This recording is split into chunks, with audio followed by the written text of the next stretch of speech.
तपाईलाई नमस्कार। अब आज हाम्रो सानो छोरी समीक्षा दाहाल हुनुहुन्छ। उहाँलाई हामी यो पैसा सम्बन्धी अवधारणा के छ भनेर उहाँलाई हामीले पैसाहरूको बारेमा देखाउन गइरहेका छौँ।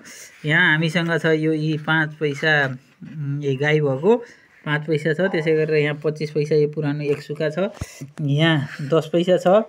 त्यसपछि यहाँ यी 25 पैसा, यो पनि 25 पैसा, यो चाहिँ यता फर्केछ, यो चाहिँ 50 पैसा, यो पनि 10 पैसा र यहाँ चाहिँ 1 लेखेको छ, 1 रुपियाँ यसरी छ।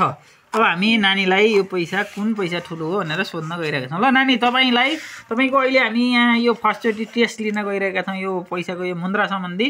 ल भन्नुहोस्, तपाईँले यहाँ भरिको सबभन्दा ठुलो आकारमा होइन, मान ठुलो कुन पैसा ठुलो होला? यसमा नि 50 पैसा लेखेको छ नानी, यहाँ सानो गरेर। ल है तपाईँले हेर्नुभयो, यो चाहिँ ल हेर त, यी 50 पैसा भनेर लेखेको छ। 50 पैसा भनेर लेखेको छ। ल भन, अब यसभरिमा सबभन्दा यो नोट होइन त 2 रुपियाँ त 1 रुपियाँ, त्योभन्दा यतापट्टिको मात्रै 1 2 3 4 5 6 7 8 9 यो यति पैसा छ। यो मध्ये सबभन्दा ठुलो तिमीले कुन पैसालाई ठुलो पैसा हो जस्तो लागेको छ त भन्नुहोस् त? कुन पैसा ठुलो होला? यहाँ भरिको पैसामा कुन ठुलो हो?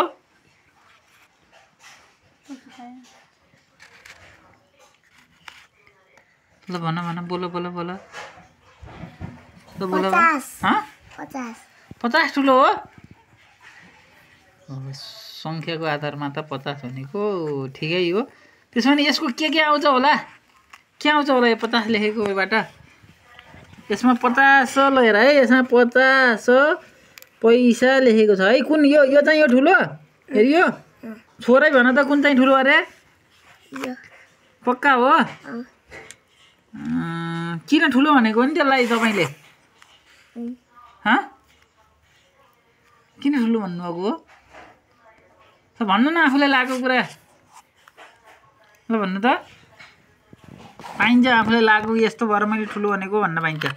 के भएर त्यो ठुलो भएको अरे? 50 लेखेर।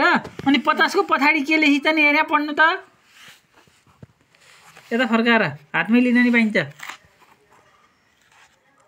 पैसा लेखिन्छ। अनि यसमा के लेखिन्छ नि? यसमा हेर्नु त, यसमा 1 मात्रै लेखिन्छ, अरू केही लेखेको छैन माथि तल।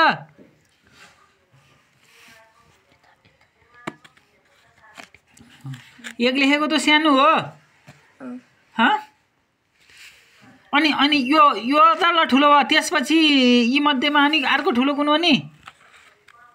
ल यो 50 लेखेको सेम होला। ल मैले निकाल्ने। त्यसपछिको ठुलो कुन हो? 25 हो। ल 25 लेखेको पनि निकालौँ। ल त्यसपछि कुन हो?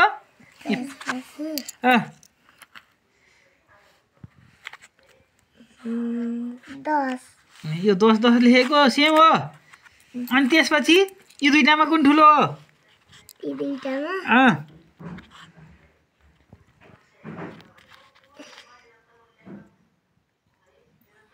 यो त्यो हो। अनि त्यसपछि लास्ट यो हो। लास्ट यो हो कि होइन? हो। तर ल तपाईँले बुझेअनुसार यो सङ्ख्याको आधारमा ठिक हो तपाईँले भनेको। तर के हो त भन्दाखेरि म अब तपाईँलाई भनिदिन्छु है, तपाईँ छक्क पर्नुहुन्छ। सबभन्दा यहाँ भरिमा सबभन्दा सानो पैसा यो हो। त्यसपछि 10 लेखेको खै, 10 लेखेको यो दुईटा हो है। अनि त्यसपछि यो 25 लेखेको हामीसँग 3टा सिक्का र त यो हो है। त्यसपछि यो सबभन्दा सानो है। अनि त्यसपछि यो दुईटा 50 50 लेखेको छ, यो हो। अनि त्यसपछि यो चाहिँ सबभन्दा ठुलो कुरो यो 1 रुपियाँ हो। यो दुईवटा मिल्यो भने, यो 50 लेखेको दुईटा मिल्यो भने बल्ल 1 रुपियाँ। 100 पैसाको 1 रुपियाँ हुन्छ। तर पहिला यस्तै पैसा प्रचलनमा थिए। अहिले यी पैसाहरू लोप हुन लागिसकेका छन्। यो 1 रुपियाँ के हो त भन्दाखेरि यो यहाँ भरिको पैसामा यो ठुलो हो है।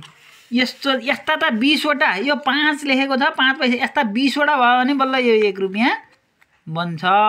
यस्ता 10 लेखेका यस्ता 10 वटा भयो भने बल्ल यो 1 रुपैयाँ बन्छ है। यस्तै 25 लेखेका 4 वटा भयो भने 25 लेखेका 4 वटा भयो भने 1 रुपैयाँ बन्छ र यो दुईटाको र यसको मान बराबर हो। मान किन्न जाँदा पसलेले यो दुईटाको र यसको चिज एउटै दिनुहुन्छ क्या। अहिले त 1 रुपैयाँको उस्तै पनि मिठाई पनि आउँदैन है। पहिला त यी पैसाको पनि मिठाई आउँथ्यो।